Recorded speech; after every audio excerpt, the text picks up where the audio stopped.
مرۆڤ لەناو جیهاندا بە دوای ئامانجەکانی ژیاندا دەگەڕێت. قوتابیانیش لە قوتابخانەی جیهان بە دوای ڕێگەی ژیانی داهاتوویاندا دەگەڕێن.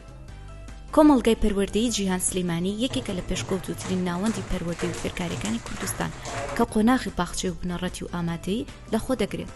لەم کۆمەڵگەیە منداڵان لە تەمەنی 3 ساڵی لە باخچە وەردەگیرێن و لە تەمەنی 5 ساڵیشدا لە قوتابخانە. خوێندن بە زمانی ئینگلیزی و پرۆگرامی نێودەوڵەتی، دۆزینەوەی بەهرەی زانستی قوتابیان، چاودێری پەروەردەیی و تەندروستی، دابینکردنی ژەمە خۆراکی تەندروست، بایەخدان بە وەرزش و توانە جەستەیەکان، وانەی هونەر و دۆزینەوەی خولای قوتابیان، ڕاهێنانی قوتابیان لەسەر بەرجەستەکردنی بابەتە زانستیەکان. هەموو قوتابیەک و هەموو پۆلێک وانەی کۆمپیوتەر دەخوێن و فێری بابەتە سەرەکیەکانی تەکنۆلۆژیا دەکرێن.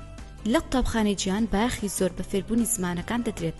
هەر بۆیە جگە لە زمانی ئینگلیزی کە زمانی سەرەکی خوێندنە، بایەخ بە زمانی شیرینی کوردی دەدرێت و لە پۆلی یەکەمی بنەڕەتیەوە زمانی عەرەبی و لە پۆلی چوارەمەوە زمانی ئەڵمانی دەخوێندرێت. بۆ زانیاری زیاتر و ناوتۆمارکردن، سلەیمانی نزیک سایبستی تەنیشت زانکۆی جیهان. ژمارە قوتابخانە 071 948 58 33 070 913 25 40 051 515 80 0.